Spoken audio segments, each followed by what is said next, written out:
Shalom Uvracha. Enfin, cette semaine, nous y arrivons. L'objectif de la sortie d'Égypte, c'était d'arriver sur le mont Sinaï pour recevoir la Torah. Ça avait été annoncé plus d'un an à l'avance à Moshe Rabbeinu lorsqu'il s'était trouvé sur cette même montagne avec la vision du buisson ardent, quand Dieu lui a dit « Et le signe que je te parle et que tu transmettras aux enfants d'Israël, c'est de leur annoncer que vous viendrez sur cette montagne pour me servir. » Le mot employé dans la Torah pour le dire, c'est ta'avdoun, vous me servirez. Normalement, on aurait dû dire ta'avdou, mais dans la Torah, il y a un noun qui est rajouté à la fin pour nous dire, valeur numérique 50, que c'est au bout de 50 jours, le 50e jour après la sortie d'Égypte, que les enfants d'Israël recevront dans la Torah. Et donc, cette semaine, Parashat Yitro, nous allons lire notamment les 10 paroles, ce que l'on appelle communément les 10 commandements, qui sont le centre de cette transmission de la Torah sur le mont Sinaï. Et dans ces 10 commandements, celui que je voudrais aborder avec vous, c'est le 4e. Zachor et Yom HaShabbat lekadesho. Souviens-toi du jour du sabbat pour le sanctifier. Souviens-toi tout simplement parce que déjà la semaine dernière, comprenez dans la paracha de Béchalach, lorsque les enfants d'Israël, après avoir traversé la mer de Jon, se sont retrouvés dans le désert avec comme seule eau devant eux une source d'eau amère, lorsque Moshe a été instruit par Dieu de jeter du bois pour l'adoucir et qu'ils ont pu ainsi boire de l'eau douce, Akadosh Baruch Hu a dit à Moshe, Kisham samlo chok, car là-bas je lui ai donné des lois, Vesham nisaou, et là-bas je l'ai mis à l'épreuve. Et Rashi nous a expliqué qu'en fait, quelles sont ces lois que Dieu nous a données, en avant-première par rapport au don de la Torah sur le mont Sinaï dévoilé cette semaine. La semaine dernière, dans la parashat Béchalach, quelques jours après la traversée de la mer de Jon, nous avons reçu 3 enseignements.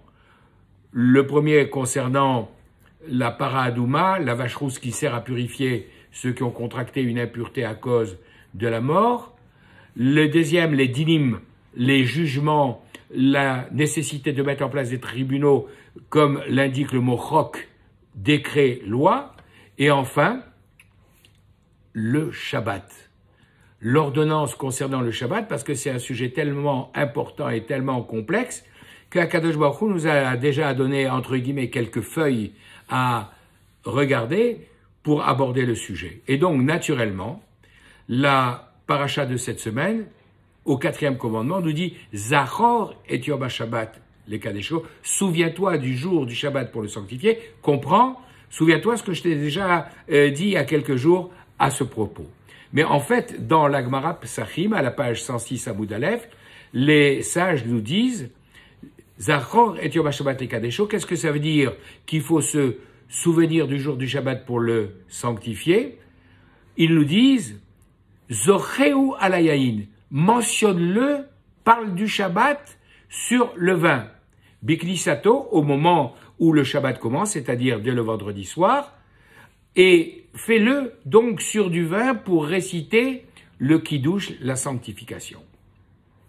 Le Magen Avraham, commentant ce passage à la lumière des enseignements du Harizal, nous dit, en fait, le Kiddush du vendredi soir que nous récitons tous de semaine en semaine et que nous connaissons parfaitement, Vaychulu hashamayim va'aretz vechol tzevaham, les cieux et la terre ont été terminés au terme de la création du monde en 6 jours par Akadosh Baruch Hu.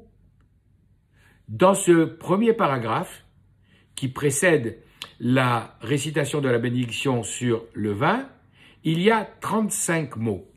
De la même manière que dans la bracha qui va suivre, Baruch ata Hashem Elokeinu melech haolam, loué sois-tu l'Éternel, notre Dieu, roi de l'univers, Asher kideshanu bemizvotav, qui nous a sanctifiés par ses commandements et qui nous a agréés. Veshabbat kodsho be'ava uvratzon nichaltanu, et tu nous as donné en héritage ton saint Shabbat. Il y a également, dans ce deuxième paragraphe, 35 mots. Et pour quelle raison? En fait, toujours sur la base des enseignements du Harizal, on nous rappelle que au moment où Akadosh Baruch Hu, après la victoire de Avraham Avinu sur les rois qui avaient pris son neveu Lot et les habitants de Sodome et des villes avoisinantes en otage, après la victoire, Dieu a annoncé à Avraham Avinu, entre autres, ce qui allait se passer pour sa descendance. Il y a Doa Teda qui guérit Yezaracha, comme on l'a rappelé les semaines précédentes. Savoir, il faut que tu saches que ta descendance sera étrangère sur une terre qui ne leur appartient pas pendant 4 siècles. Ce qu'on va réciter encore à la table du Seder le soir de Pessah. Et à ce moment-là, quand Abraham demande à Dieu, mais comment vais-je savoir que toutes les promesses que tu m'as faites vont se réaliser, indépendamment de cette annonce qui semble être une remontrance, voire une punition, Akadosh Baruch Hu lui demande de prendre des animaux pour les couper en deux et passer au milieu des morceaux pour contracter avec Akadosh Baruch Hu une alliance. C'est la raison pour laquelle on appelle cette cérémonie, cet événement, cet épisode de la Torah, Berit Ben Abetarim, l'alliance qui a été contractée entre les morceaux. Et c'est la raison pour laquelle, en hébreu, lorsqu'on parle de sceller une alliance, on dit Koret Abrit, trancher une alliance, parce que c'était de cette manière qu'on le faisait. Et Akadosh Baruch Hu dit à Avraham Avinu, passe au milieu de ces morceaux, Betaver, au milieu. Et en réalité, c'est exactement ce que de semaine en semaine, nous faisons avec le Kiddush. Il y a 35 mots avant, il y a 35 mots après, soit en tout 70, comme les 70 nations qui sont symbolisées depuis la descendance de Noach et de ses fils après le déluge, et il y a au milieu, avec Boré Peri Hagefen, la bénédiction sur le vin, la vigne symbolisant le peuple juif, il y a là le peuple d'Israël au milieu, 35 les nations qui sont représentées par Ishmaël et son ange tutélaire qui s'appelle Rav, Resh et Bet, et de l'autre côté, du côté gauche, il y a 35 peuples sous l'égide de Esav, représenté par son ange tutélaire, dont je dirai pas le nom, simplement les 2 premières lettres, sa mère même, et vous rajoutez le nom de Dieu, Aleph Lamed à la fin, pour lui donner la vitalité.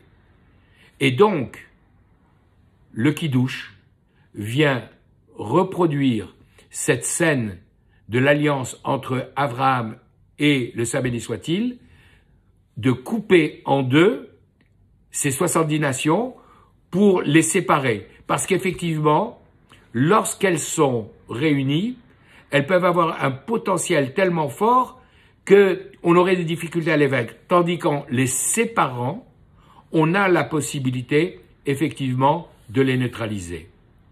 Et c'est d'ailleurs la raison pour laquelle, dans la Gemara, on nous dit que si les enfants d'Israël avaient respecté ne serait-ce complètement qu'un seul Shabbat, aucune nation n'aurait pu avoir de prise et de domination sur eux. C'est ce que nous dit la Gemara Shabbat à la page 118b. Et malheureusement, parce que nous n'en avons pas été capables, et les événements récents nous ont montré à quel point c'était important de respecter le Shabbat et comment certains kibbutzim qui avaient fermé leurs barrières parce que c'était le jour de Simchat Torah, le jour de Shabbat, et qui ne voulaient pas être dérangés, n'ont pas permis à ces agresseurs, à ces vandales, de pénétrer dans le kibbutz de Saad, entre autres, le kibbutz religieux dont les portes étaient fermées. Et donc, ce Kiddush, il a comme vocation de séparer ces 2 blocs qui essayent de se réunir, comme on l'avait vu, rappelons-nous, à la fin de la parashat Toldot, quand Yaakov est obligé de partir en exil pour échapper à la colère de son frère Esav qui veut le tuer, et qui en même temps veut écouter la recommandation de son père d'aller chercher femme chez Lavan pour ne pas prendre comme épouse des Cananéennes comme l'a fait Esav, quand Esav, qui vient, entre guillemets, de se faire voler les bénédictions auxquelles il n'a plus droit puisqu'il a vendu son droit d'aînesse, il va yeler Esav etzel Ishmaël. Il essaye d'aller chez Ishmaël pour prendre là-bas femme, pour essayer de réunir ces deux forces, mais comme nous le dit la Gemara,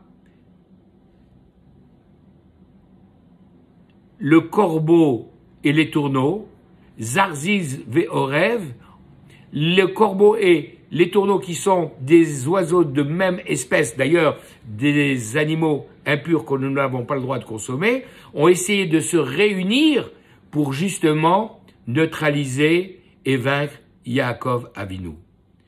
Et nos sages nous font remarquer que les tourneaux Zarzir a comme valeur numérique 424 et que le corbeau Orev a comme valeur numérique 278, ce qui fait 702, qui est la valeur numérique de Shabbat.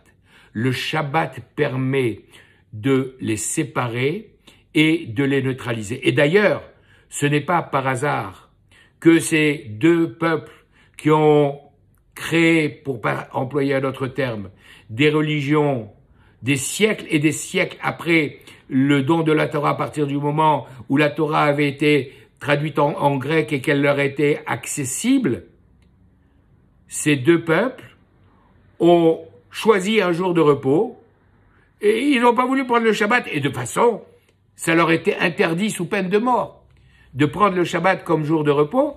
Alors, les descendants d'Ishmaël ont pris le jour qui précède, le vendredi, et les chrétiens ont pris les jours d'après, les descendants de Esav, le dimanche, avec le Shabbat au milieu pour les séparer. Et c'est un grand bien pour nous de maintenir cette division, qui est d'ailleurs rappelée dans une autre mitzvah de la Torah qu'on a du mal à comprendre, et qui est la suivante. Lo tacharosh beshor bechamor yardav. La Torah nous dira, il t'est interdit de labourer avec un bœuf et un âne en même temps. Alors, le sens simple de cette mitzvah qu'on peut comprendre de la manière suivante, c'est de nous dire, bon, il y a un animal qui est plus fort que l'autre, donc si les deux tirent en même temps, il y en a un qui va souffrir parce qu'il va être à la traîne, le pauvre âne qui voit le taureau tirer. Alors, pour éviter la souffrance des animaux, on ne nous autorise pas à les mettre ensemble. Une autre explication, c'est de nous dire, oui, ça va pas être permis parce que le bœuf est un ruminant. Les deux auront mangé à l'étable. Mais quand ils seront dans le champ en train de tirer, le bœuf sera là en train de ruminer, et l'âne dit, pourquoi lui il mange et moi je mange pas? Alors pour éviter à nouveau cette souffrance purement psychologique, on les attelle pas en même temps. La vraie raison, c'est celle que je viens de dire. C'est que si on laissait Ishmaël et Esav symbolisés par l'âne et le taureau, être ensemble, réunir leurs forces, on serait en difficulté.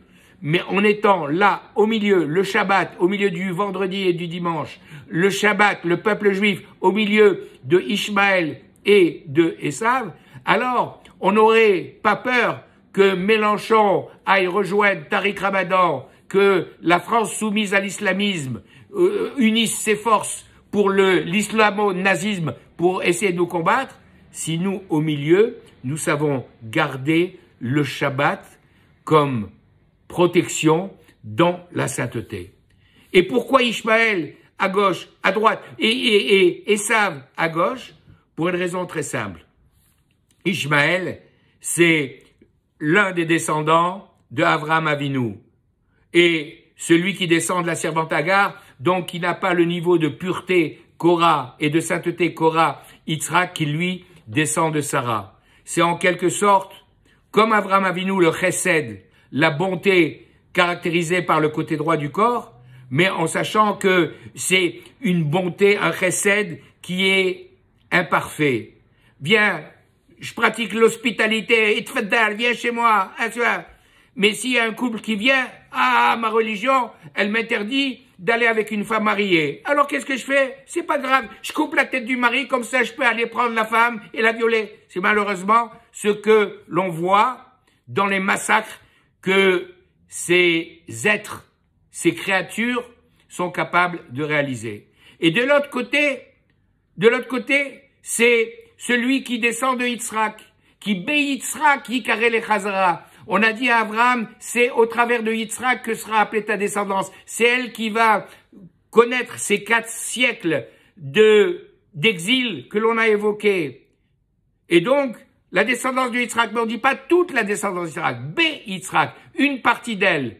C'est Yaakov qui sera appelé la bonne partie de la descendance de Yitzhak, et c'est d'ailleurs elle qui va subir l'exil en Égypte et tout le reste de l'histoire jusqu'à la fin des temps, jusqu'à la venue du Mashiach. Alors que Esav, lui, non, il veut pas accepter. Il vend son droit d'aînesse. Il va ailleurs. Il part à Édom pour ne pas accepter l'histoire. Mais quand il s'agira d'essayer de nous voler plus tard notre place en prétendant être le vrai Israël, là, on le retrouvera. Et c'est la raison pour laquelle lui, qui est du côté gauche, du côté de la Gvoura, lui, effectivement, il va vivre, comme lui a dit son père dans sa bénédiction, sur la force de son épée. Et avec son épée, il va faire les croisades, il va faire l'inquisition, il va faire les pogroms, il va faire toute cette violence que malheureusement, son frère Yaakov et sa descendance va subir pendant des siècles et des siècles. En fait, du côté droit, du côté Ishmaël, du côté de ces 35 peuples qui sont neutralisés par la première partie du Kiddush, c'est ce texte qui se trouve à la fin du premier chapitre de la Torah.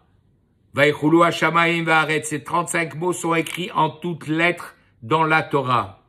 Parce qu'effectivement, Mimino Eshdat Lamo, comme nous le lirons dans la parashat Vezot Abracha, la dernière parashat de la Torah, c'est du côté droit que Akadosh Baruch Hu prend la Torah pour la donner à son peuple d'Israël. Et donc, c'est ce texte, Vaïchoul Hashamaim, écrit dans la Torah écrite, que nous commençons le Kiddush. Par contre, de l'autre côté, du côté de la Gvoura, du côté de Yitzhak, effectivement, c'est avec cette bénédiction rédigée en 35 mots toujours par les sages, symbolisant la Torah Shebéal Peh, la loi orale, que nous terminons le Kiddush en récitant donc cette deuxième partie. Et c'est naturellement logique que Abraham soit associé du côté droit, du côté du Chesed, à cette Torah écrite, parce que par exemple, dans ce sommet de notre histoire qu'est la Akedat Yitzhak, le sacrifice, ou plus exactement la ligature d'Yitzhak sur le mont Sinaï, sur le mont Moria, c'est Avraham Avinu qui a entendu directement de la bouche de Dieu, donc comme une Torah chez Birtav, directement par Dieu, cet ordre de prendre son fils Yitzhak et de le monter sur le mont Moria, alors que de l'autre côté, du côté gauche, Yitzhak Avinu a entendu ce même ordre, non pas directement de Dieu, mais de la bouche de son père, Abraham, qui était le prophète de la génération. Et en quelque sorte, c'est la première fois où on voit l'accomplissement de la loi orale. Grâce à ces deux textes, de 35 mots chacun, avec au milieu Boré, Péri, Agéfen, qui vient symboliser le peuple juif. Alors, comme nous le disons dans le psaume 20 que nous récitons tous les jours, surtout en cette période, Ele vasusiv ve'ele barechev, ceux-là, ils viennent avec leurs chevaux, comprenez, avec leurs chars, avec leurs tanks, avec tous les moyens militaires que vous pouvez imaginer. Et les varechev et les vasusim, ceux-là avec leurs chars, ceux-là avec leurs chevaux. Pourquoi cette répétition? Tout simplement pour nous dire, Elé, ça s'écrit Aleph, Lamed E. Lamed E, c'est 35. Et le Aleph, c'est le range tutélaire. Elé, les 35 peuples avec Rav d'un côté, les 35 peuples avec sa mère même de l'autre côté, ils viennent. ils viennent avec leur force terrible du mal. Vanachnu, Beshem Hashem Naskir. Et nous venons avec le nom de Dieu que nous invoquons pour pouvoir justement les combattre et les vaincre. Et d'ailleurs, la meilleure arme, et c'est la raison pour laquelle j'ai mis l'accent sur ce 4e commandement, la meilleure arme pour les combattre, c'est le Shabbat qui nous protège. C'est la raison pour laquelle, ce vendredi soir, nous allons chanter Mizmor Shirlei Yom HaShabbat. Et lorsque nous allons chanter ce cantique en l'honneur du Shabbat, nous allons dire Kine oivecha Hashem, Kine oivecha yovedu. Car voici tes ennemis éternels, car voici tes ennemis, ils vont être perdus, annihilés. Quoi, on bégaye pour être obligé de répéter 2 fois les choses? Pas du tout. Parce que Kine oivecha Hashem, car voici tes ennemis, les 35 peuples qui descendent de Ishmaël, et les 35 peuples de l'autre côté qui descendent de Esav, on peut les neutraliser.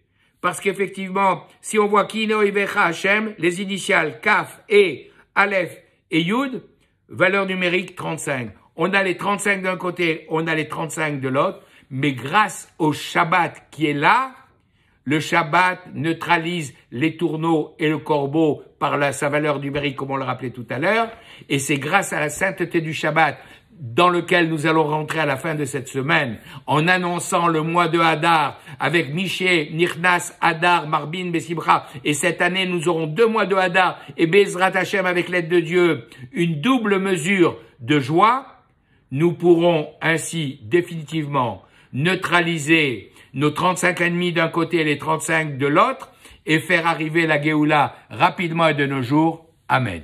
Shabbat Shalom.